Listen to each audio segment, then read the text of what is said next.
Halos 200,000 pisong halaga ng hinihinalang shabu ang nasabat ng mga operatiba mula sa isang drug suspect sa ikinasang bypass operation sa Taguig City.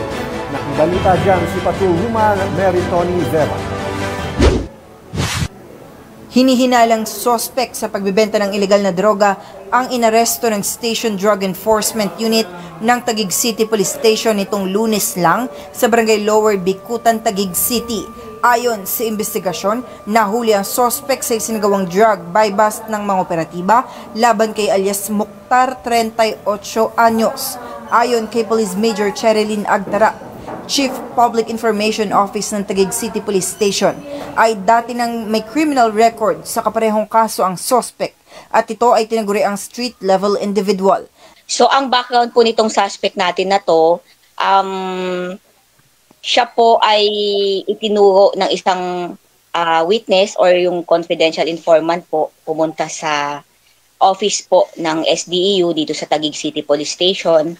And then nabanggit niya nga po na itong suspect na to ay nagbebenta nga po ng droga doon sa lugar nila. Okay, according sa records and based na din doon sa nabanggit ng investigator natin, etong suspect na si alias Mukhtar po ay nahuli na sa katulad na kaso last 2010. No? Violation ng Republic Act 9165. Nag-violate siya ng Section 11 noong 2010. And then ngayon, yung Section 5 naman. Nasabat kay alias Mukhtar ang 4 na pirasong plastic sachet na naglalaman ng mga hinihinalang shabu. Meron itong bigat na hindi bababa o tataas sa 28 gramo at may standard drug price na 190,400 pesos. Kasama sa nakuha ang wallet, mga pera at ID. Based dun sa naging testimony nung suspect nung nahuli siya, may kinukuhanan lang siya na nabanggit niyang alias boy. So itong kinuha niyang shabu, pangatlong beses niya na itong ginagawa doon with the same modus. Kumbaga, itong pagbabagsak niya o pagbebenta niya ng drugs, ginagawa niya tuwing gabi. Opo.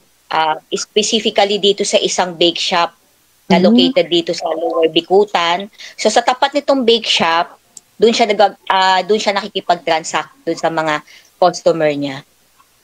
So maituturing natin itong suspect na to ay kabilang sa mga street level individuals po. Nahaharap sa reklamong Comprehensive Dangerous Drugs Act of 2002 ang naturang suspect na kasalukuyang nakakulong sa estasyong ito. Mula dito sa Taguig City Police Station, ako ang inyong PNN correspondent, Patrolwoman Mary Tony Veva, alagad ng batas, tagataguyod ng Balitang Pulis.